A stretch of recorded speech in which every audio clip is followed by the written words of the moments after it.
গত ক্লাসে আমরা ইলেকট্রন বিন্যাস শুরু করেছিলাম। তার আগের ক্লাসগুলোতে আমরা কোয়ান্টাম সংখ্যা শিখেছিলাম, তারপরে আমরা ইলেকট্রন বিন্যাস শুরু করেছি। তো প্রথম ক্লাসে আমরা ইলেকট্রন বিন্যাসের বেশ কিছু জিনিস দেখেছিলাম। সেটা হচ্ছে যে কোয়ান্টাম বলবিদ্যা অনুসারে যে অরবিটালগুলো যে সাজানো আছে, সেটার যে শক্তিগুলো, যে প্রথম শক্তি স্তর, দ্বিতীয় শক্তি স্তরে যেই অরবিটালগুলো আছে, এখানে ইলেকট্রনগুলো কিভাবে প্রবেশ করতেছে সেটার একটা শক্তির ক্রম দেখেছিলাম, 1s 2s 2p 3s 3p এইভাবে। এরপরে যে বিষয়গুলো আমরা দেখেছিলাম সেটা হচ্ছে hydrogen, helium, lithium, beryllium, boron, carbon, এগুলোর আসলে আমরা ইলেকট্রন বিন্যাস দেখেছিলাম। এবং এটাও দেখেছিলাম যে কোন শক্তি স্তরে, মানে কোন উপশক্তি স্তরে, মানে অরবিটালগুলোতে কয়টা করে ইলেকট্রন থাকছে। ঠিক আছে, এইগুলো আমরা ফাইন্ড আউট করেছিলাম। লাস্টে আমরা আরেকটা দেখেছিলাম, সেটা হচ্ছে যে সোডিয়ামের ক্ষেত্রে যে 11, এটাকে 1s 2s 2p 3s পর্যন্ত চলে যাচ্ছে। তাহলে এখানে এস অরবিটালে কয়টা ইলেকট্রন থাকতে পারতেছে? 2টা। পি অরবিটালে কয়টা? 6টা। এবং ডি অরবিটালে 10টা এবং এফ অরবিটালে 14টা ইলেকট্রন সর্বোচ্চ নিতে পারে। এটা আমরা দেখেছিলাম। তো আমাদের 1 থেকে 20 পর্যন্ত, মানে হাইড্রোজেন থেকে শুরু করে ক্যালসিয়াম পর্যন্ত আমাদেরকে একদম ঠোঁটের আগায় ইলেকট্রন বিন্যাসটা রাখতে হবে, মানে আমাদের জানতে হবে। এরপরে আরও 10টা প্রয়োজন হবে, সেটা হলো জিঙ্ক পর্যন্ত। ঠিক আছে, ক্যালসিয়াম থেকে জিঙ্ক পর্যন্ত ওই 10টা প্রয়োজন হবে, অর্থাৎ 1 থেকে 30 পর্যন্ত আমার টোটালি লাগবে। তার মধ্যে আমরা আগে কমপ্লিট করব 1 থেকে 20 পর্যন্ত। তাহলে এখন আমি তোমাদের সোডিয়ামের ইলেকট্রন বিন্যাস আমরা অলরেডি দেখেছি। এখন তোমাদের যেটা দেখাবো সেটা হচ্ছে ম্যাগনেসিয়াম।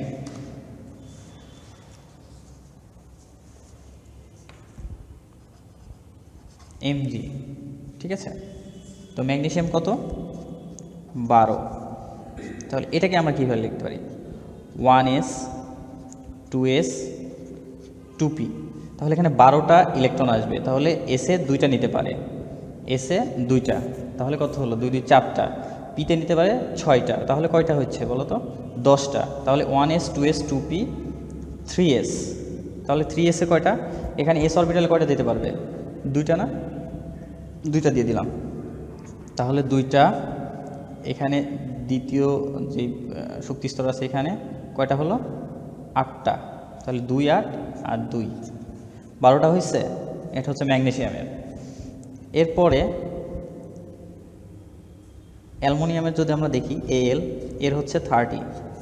এক্ষেত্রে কি হবে? এক্ষেত্রে হচ্ছে 1s 2s 2p 3s। ঠিক আছে, তাহলে আমরা দেখলাম যে এখানে 2টা, এখানে 2টা, এখানে 6টা, এখানে 2টা, তাহলে কয়টা হয়ে গেল? 12টা হয়ে গেল। কিন্তু আমার তো 13টা। তাহলে এর পরের কোনটা আছে?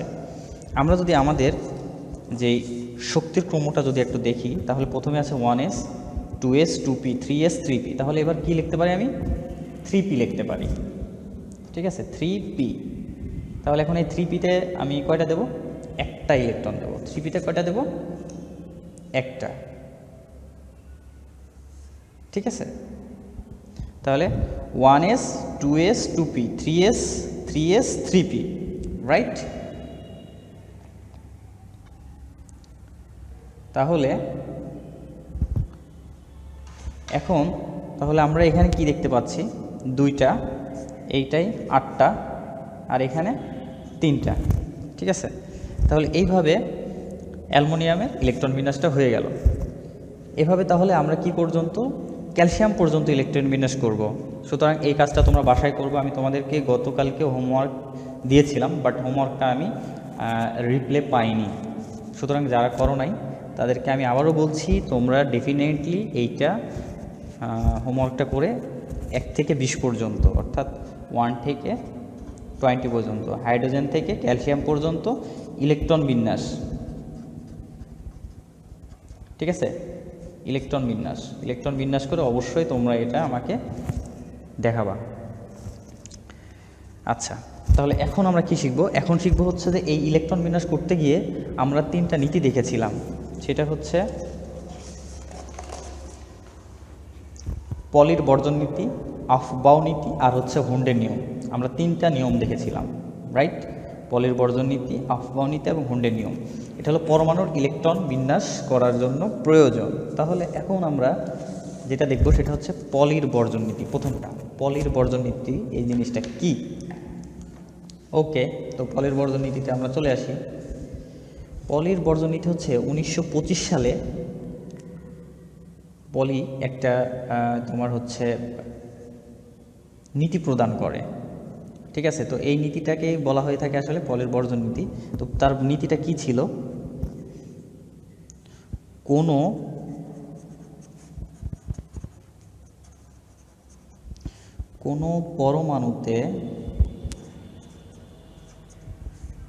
পরমাণুতে দুটি ইলেকট্রনের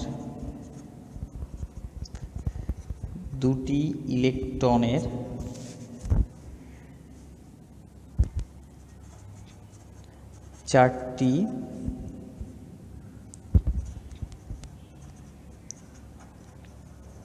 কোয়ান্টাম সংখ্যার মান একই রূপ হতে পারে না, ঠিক আছে? তাহলে তার বর্জন নীতিটা কী ছিল? যে কোনো পরমাণুতে দুটি ইলেকট্রনের চারটি কোয়ান্টাম সংখ্যার মান একই রূপ হতে পারে না। তাহলে বিষয়টা আমরা যদি একটু ক্লিয়ারলি একটু ইনসাইডে দেখি, আমাদের এটা ছিল হচ্ছে নিউক্লিয়াস, আর নিউক্লিয়াসের চারপাশে ঘূর্ণায়মান ছিল কি? আবর্তন করছিল ইলেকট্রন, ঠিক আছে? এগুলো হচ্ছে ইলেকট্রন, এগুলো ইলেকট্রন। যেমন ধরো যে এটা হচ্ছে হিলিয়ামের ক্ষেত্রে, হিলিয়ামের কত? 2, তাহলে এর আছে কয়টা? 2টা ইলেকট্রন। তাহলে এখানে যে ইলেকট্রন 2টা দেখছো, এটা হচ্ছে ধরে নাও প্রথম ইলেকট্রন,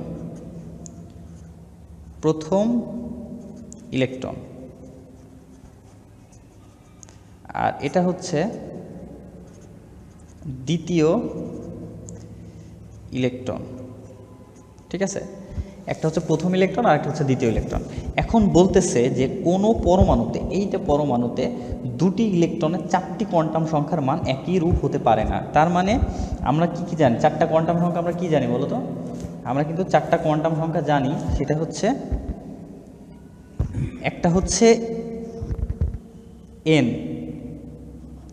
এন প্রধান কোয়ান্টাম সংখ্যা, এল সহকারী কোয়ান্টাম সংখ্যা, ম্যাগনেটিক কোয়ান্টাম সংখ্যা এবং এস। এই চারটা কোয়ান্টাম সংখ্যার মান একই রূপ হতে পারে না। এটা কার জন্য? এটা হচ্ছে যে কোনো পরমাণুতে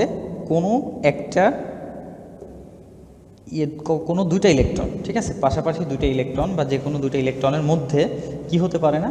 চারটা কোয়ান্টাম সংখ্যার মান একই হতে পারে না। আমরা দেখেছিলাম যে কোয়ান্টাম সংখ্যা প্রকাশ করার জন্য, কি প্রকাশ করার জন্য? ইলেকট্রনের যেই বিষয়গুলো আছে, ইলেকট্রনকে মানে কি অবস্থায় আছে, আকার আকৃতি হাবিজাবি, এই জিনিসগুলো প্রকাশ করার জন্য আসলে কোয়ান্টাম সংখ্যা ব্যবহার করা হয়ে থাকে।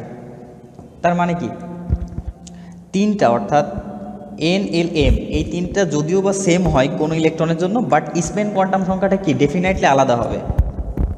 এইটা আলাদা হবেই, ঠিক আছে? এইটা আলাদা হবে।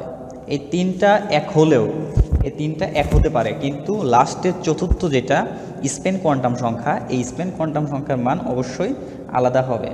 তো এইটা আমরা একটু ব্যাখ্যা করব। সেটা হচ্ছে যে আমরা যেমন হিলিয়াম লিখলাম, তো হিলিয়াম অনুসারে আমরা এটা একটু ব্যাখ্যা করতে চাই। এখন আমরা লিখি যে আসলে হিলিয়ামের ক্ষেত্রে কি? হিলিয়ামের ক্ষেত্রে He, হিলিয়াম 2 ইলেকট্রন। তাহলে এখানে 1s কি হবে? স্কয়ার, তাই তো? এর ইলেকট্রন বিন্যাস। তাহলে এখানে প্রথম ইলেকট্রনের জন্য আমরা প্রথম ইলেকট্রনের জন্য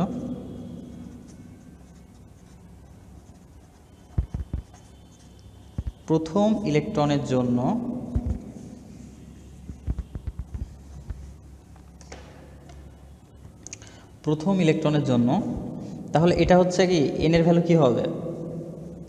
এন এর ভ্যালু হচ্ছে 1, এল এর ভ্যালু কি হবে তাহলে? জিরো। কীভাবে জিরো হচ্ছে? আমার প্রধান শক্তিস্তর যদি মানে এনের ভ্যালু যদি 1 হয়, এল ইকুয়াল টু কি? এল ইকুয়াল টু n-1 না? তাহলে 1 - 1 ইকুয়াল টু কী হচ্ছে? জিরো হয়ে যাচ্ছে। তাহলে এল যদি জিরো হয় তাহলে এম ইকুয়াল টু কি? জিরো। আর আমরা স্পিনের ক্ষেত্রে কি জানতাম যে যদি দুইটা ইলেকট্রন থাকে, একটা হচ্ছে ঘড়ির কাঁটার দিকে আর একটা ঘড়ির কাঁটার বিপরীত দিকে ঘুরবে। তাহলে এটা হচ্ছে S equal two plus half, right? এটা হচ্ছে প্রথম ইলেকট্রনের জন্য। এরপরে দ্বিতীয় ইলেকট্রনের জন্য, দ্বিতীয় ইলেকট্রনের জন্য তো দ্বিতীয় ইলেকট্রনের জন্য কি হচ্ছে? n equal to 1, L equal to কি? জিরোই হবে, কারণ এল এর ভ্যালু কি? n-1, আর এম ইকুয়াল টু কি? Plus minus L. তাহলে এখানে জিরো হয়ে যদি হয় থাকে, এল এর মান যদি জিরো হয় তাহলে কি এম এর মান অবশ্যই জিরো, আর এস ইকুয়াল টু কী হবে? Minus half. তাহলে আমরা এখানে দেখতে পাচ্ছি যে এন, এল এবং এম এই তিনটা কি হচ্ছে? সেম হচ্ছে দুটো ইলেকট্রনের ক্ষেত্রে, কিন্তু এন, এল, এম এর মান হচ্ছে সমান, কিন্তু চতুর্থ কোয়ান্টাম সংখ্যা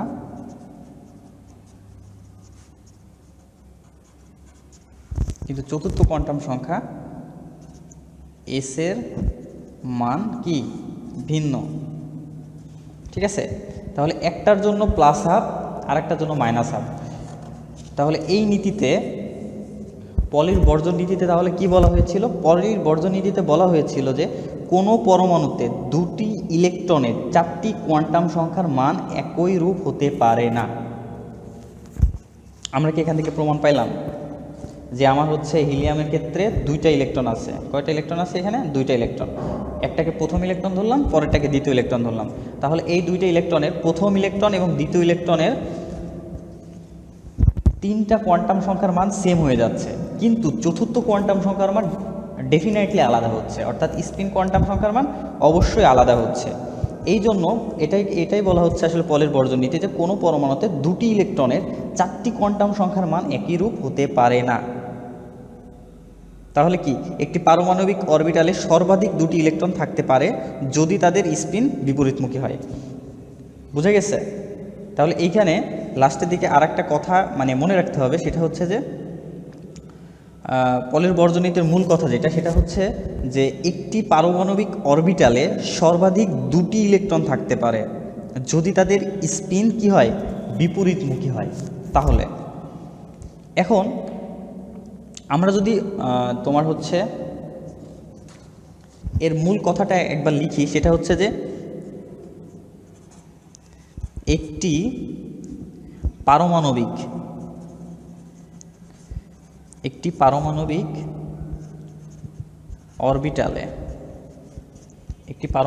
অরবিটালে সর্বাধিক, ঠিক আছে, সর্বাধিক কি হতে পারে? সর্বাধিক দুটি ইলেকট্রন থাকতে পারে, ঠিক আছে? যদি, এখানে একটা যদি আছে কিন্তু, যদি তাদের কি স্পিন বিপরীতমুখী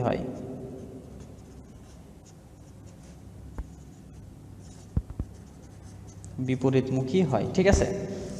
তাহলে তো আমরা তো দেখেছিলাম একটা হচ্ছে এইভাবে, ঠিক আছে, এটা যদি আমার পরমাণু হয়, আর একটা হচ্ছে এইদিকে, ঠিক আছে, একটা ঘড়ির কাঁটার দিকে, একটা ঘড়ির কাঁটার বিপরীত দিকে, দুইটা স্পিন। এটাই হচ্ছে আসলে পলির বর্জন নীতির মূল কথা, যে একটি পরমাণুতে দুটি ইলেকট্রনের 4টি কোয়ান্টাম সংখ্যার মান একই রূপ হতে পারে না। ঠিক তেমনি এইটা আমরা বিশ্লেষণ করে একটা হিলিয়ামের ক্ষেত্রে আমরা বর্ণনা করলাম এখানে প্রথম ইলেকট্রনের জন্য, দ্বিতীয় ইলেকট্রনের জন্য, ঠিক আছে, যেখানে এল, এম, এন, এল এবং এম এই 3টা কোয়ান্টাম সংখ্যার মান একই, কিন্তু কোথায় সমস্যাটা হলো? সেটা হলো চতুর্থ কোয়ান্টাম সংখ্যার মান কি ভিন্ন হয়েছে, এবং এটা সবসময় হবে। সুতরাং এখানে অরবিটাল কে ছিল? S orbital. তাহলে এস অরবিটালে কয়টা ইলেকট্রন নিতে পারে? 2টা ইলেকট্রন। এখানে দেখো বলা হচ্ছে একটা কথা যে পারমাণবিক অরবিটালে সর্বাধিক 2টি ইলেকট্রন থাকতে পারে। আমরা যখন পি অরবিটালের কথা চিন্তা করব তখন P X, P Y, P Z, ঠিক আছে, এখানে 2টা থাকতে পারে, এখানে 2টা, এখানে 2টা। তাহলে মোট হচ্ছে এটা পি অরবিটালে কয়টা? 6টা ইলেকট্রন থাকতে পারে। আমরা কিন্তু অরবিটাল সম্পর্কে বলেছি। সুতরাং এই জন্য এখানে যে 2টা ইলেকট্রন দেখতে পাচ্ছ, এই 2টা ইলেকট্রনের কি স্পিন অবশ্যই বিপরীতমুখী হবে। দেখো এখানে মানে স্পিনগুলো বিপরীতমুখী হবে। হয়তোবা তোমরা একটা জিনিস মিস করতে পারো যে স্যার পিতে তো হচ্ছে 6টা ইলেকট্রন নেয়, তাহলে পরে এখানে তো 6টা ইলেকট্রন থাকবে। আসলে না, আমরা পিটাকে কিভাবে দেখেছিলাম? P X, P Y, P Z. তাহলে প্রত্যেকটা অরবিটাল, এগুলো কি এক একটা অরবিটালে কয়টা করে ইলেকট্রন নিতে পারবে? সর্বোচ্চ 2টা করে ইলেকট্রন নিতে পারতেছে না? 2টা করে ইলেকট্রন নিয়ে তারপরে পিতে না 6 হচ্ছে, 6টা ইলেকট্রন আছে, বাট নিতে পারছে কয়টা করে? এক একটা অরবিটালে 2টা করে। দেখো এখানে সেটাই বলেছে যে একটি পারমাণবিক অরবিটালে সর্বাধিক 2টি ইলেকট্রন থাকতে পারে যদি তাদের স্পিন কি হয়? বিপরীতমুখী হয়। এখানে সেটাই কিন্তু। তারপরে ডিতে আমরা জানি যে 10টা ইলেকট্রন, তাহলে 10টা ওখানে অরবিটাল আছে, 5টা অরবিটাল আছে। 5 × 2 10টা ইলেকট্রন নিতে পারে।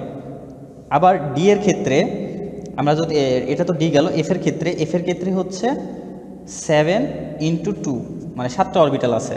তাহলে 7টাতে কত? 7 × 14টা ইলেকট্রন। বোঝা গেছে? এই জন্য। আর এসে তো যেহেতু কোনো কিছু নাই, এই জন্য এসে কি? এসে হচ্ছে 1 × 2 মানে 2টা ইলেকট্রন। বোঝা গেছে? তাহলে এসে এই জন্য 2টা ইলেকট্রন, পিতে 6টা ইলেকট্রন, ডিতে 10টা এবং এফে 14টা। এভাবে আসলে আমাদেরকে ফাইন্ড আউট করতে হবে যে অ্যাকচুয়ালি আমরা কিভাবে এই পলের বর্জনীতিটা অ্যাপ্লাই করব। এখন তোমাদের একটা হোম টাস্ক দেব, সেটা হচ্ছে অক্সিজেনের ক্ষেত্রে। আমরা অক্সিজেনের ক্ষেত্রে আমাদের ইলেকট্রন বিন্যাসটা কি হবে? অক্সিজেন, তো আমাদের অক্সিজেনের ইলেকট্রন বিন্যাস হচ্ছে 8, রাইট? তাহলে 8-এর কী হবে? 1s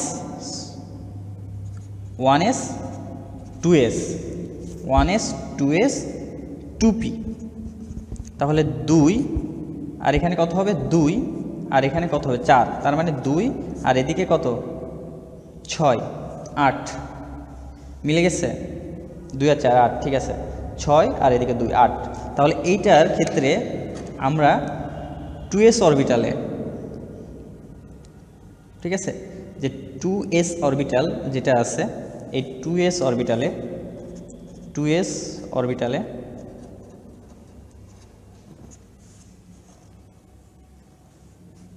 যে 2টি ইলেকট্রন থাকে, এটা কিভাবে থাকে? ঠিক আছে, তো 2s অরবিটালের ক্ষেত্রে কি হবে বলো তো? আচ্ছা, এটা করে দিই। তাহলে প্রথম ইলেকট্রনের জন্য আমরা এখানে একবার লিখি, প্রথম ইলেকট্রনের জন্য,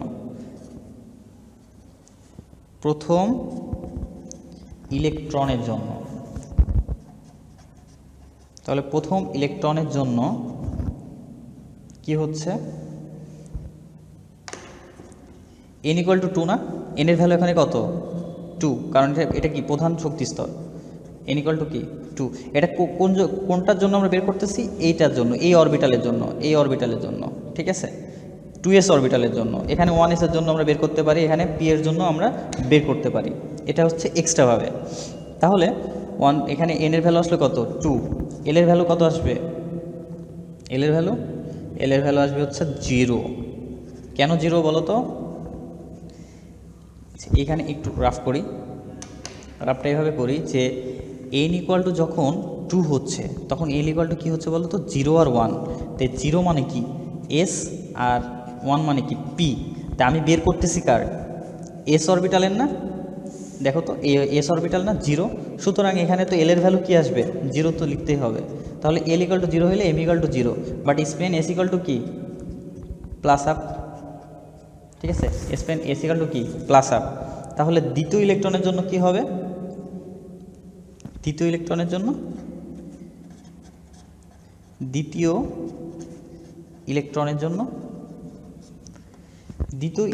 জন্য আমার n এর ভ্যালু কি? সেম না? আমি 2s এর কিন্তু বের করতে চাইছি, আমি বারবার বলতেছি, আমি কিন্তু স্পেসিফিক্যালি 2s এর জন্য বের করতেছি। আমরা কিন্তু যে এখানে একটা জিনিস খেয়াল করেছি, আমরা দেখেছি অলরেডি যে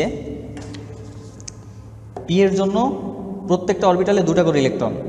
ডি এর জন্য এরকম 5টা অরবিটাল আছে, যার জন্য প্রত্যেকটাতে 2টা করে হলে 10টা ইলেকট্রন নিতে পারে। এফ এর ক্ষেত্রে 7টা অরবিটালে 2টা করে, প্রত্যেকটাতে 2টা করে হলে 14টা ইলেকট্রন নিতে পারে। আর এস এর ক্ষেত্রে একটা আছে অরবিটাল এবং একটাতে 2টা ইলেকট্রন নিতে পারে, এই জন্য 2। ঠিক আছে, এই জন্য এসে হচ্ছে 2টা ইলেকট্রন নিতে পারে, পিতে 6টা ইলেকট্রন নিতে পারে, ডিতে 10টা ইলেকট্রন নিতে পারে, আর এফে কয়টা 14টা ইলেকট্রন ধারণ ক্ষমতা আছে। ওকে, তাহলে এইখানে এইবার তাহলে দ্বিতীয়র জন্য কথা হবে এল ইকুয়াল টু এখানে 0 হবে। কেন 0 হবে? এই যে এস অরবিটাল নিয়ে আমি কাজ করছি, সুতরাং L equal to 0, M equal to কি 0, তাহলে এস ইকুয়াল টু কি -12, রাইট? এটা কি -12, এটা হচ্ছে -12, রাইট? তাহলে আমার স্পিনটা একটা ছিল +12 আর একটা কি -12, রাইট? এটাই হচ্ছে আমার ডিফারেন্ট আর কি সব কিছুর জন্য। তাহলে আমরা পলির বর্জন নীতি অনুসারে যে জিনিসটা পেলাম সেটা হচ্ছে কি, যে কোনো পরমাণুতে 2টি ইলেকট্রনের 4টি কোয়ান্টাম সংখ্যার মান একই রূপ হতে পারে না। সেটা আমরা কিসের থেকে প্রমাণ করলাম? হিলিয়ামের ক্ষেত্রে, যেখানে এন এল এম 3টা কোয়ান্টাম সংখ্যার মান এক হইলেও চতুর্থ কোয়ান্টাম সংখ্যা অর্থাৎ স্পিন কোয়ান্টাম সংখ্যার মান আলাদা। প্রথম ইলেকট্রনের জন্য +12, দ্বিতীয় ইলেকট্রনের জন্য -12। ঠিক আছে, এটা আমরা দেখলাম। এরপরে আমরা দেখলাম যে এর মূল কথা হচ্ছে যে প্রত্যেকটা অরবিটালে সর্বাধিক 2টি ইলেকট্রন থাকতে পারে। তো পি এর ক্ষেত্রে 3টা অরবিটাল আছে, P X, P Y, P Z. এজন্য প্রত্যেকটার ক্ষেত্রে 2টা করে হলে 6টা ইলেকট্রন পি ধারণ ক্ষমতা। আবার ডি এর ক্ষেত্রে কি আছে, এরকম যেরকম এক্স ওয়াই দিয়ে বর্ণনা করা যায় ঠিক তেমনি হচ্ছে D X Y, D Y Z, এভাবে 5টা অরবিটাল আছে। তাহলে 5 দুগুণে 10টা ইলেকট্রন ডি নিতে পারে। আর এফ এর ক্ষেত্রেও এরকম আছে, সেই ক্ষেত্রে 14টা ইলেকট্রন, 7টা অরবিটালে 7 দুগুণে 14টা ইলেকট্রন নিতে পারে। তারপরে আমরা আরেকটা এক্সাম্পল দিয়ে বুঝালাম, সেটা হচ্ছে অক্সিজেনের ক্ষেত্রে। অক্সিজেনের ক্ষেত্রে বলা হলো যে তোমার 2s অরবিটালে ইলেকট্রনের হচ্ছে যে কোয়ান্টাম সংখ্যার মান কেমন হবে। ঠিক আছে, তাহলে 2s এর জন্য আমরা স্পেসিফিক্যালি 2s এর জন্য আলাদাভাবে বের করে নিলাম। প্রথমের জন্য কি, প্রথম ইলেকট্রনের জন্য n = 2, কারণ আমার কি এটা হচ্ছে দ্বিতীয় শক্তি স্তর 2। তাহলে l = এখানে s থাকার কারণে কি হচ্ছে, l এর ভ্যালু 0 হচ্ছে। কেন 0 হচ্ছে? কারণ আমরা n = 2 মানে কত, l = 0, 1, তাহলে 0-এর মান হচ্ছে s, 1-এর মান হচ্ছে p, রাইট? তাহলে আমরা সেভাবে এখানে পেয়ে গেলাম। সুতরাং আমরা তাহলে প্রথম ইলেকট্রনের জন্য n l m s পেলাম এবং দ্বিতীয় ইলেকট্রনের জন্য n l m এবং s পেলাম। এখান থেকে আমরা দেখতে পাচ্ছি যে প্রথম 3টা কোয়ান্টাম সংখ্যার মান এক হলেও শেষ কোয়ান্টাম সংখ্যা অর্থাৎ চতুর্থ কোয়ান্টাম সংখ্যা, স্পিন কোয়ান্টাম সংখ্যার মান ভিন্ন। ঠিক আছে, এটাই হচ্ছে পলির বর্জন নীতি। আমরা নেক্সট ক্লাসে আলোচনা করব হচ্ছে আফবাউ নীতি। ঠিক আছে, তো সবাই সে পর্যন্ত ভালো থাকো, সুস্থ থাকো।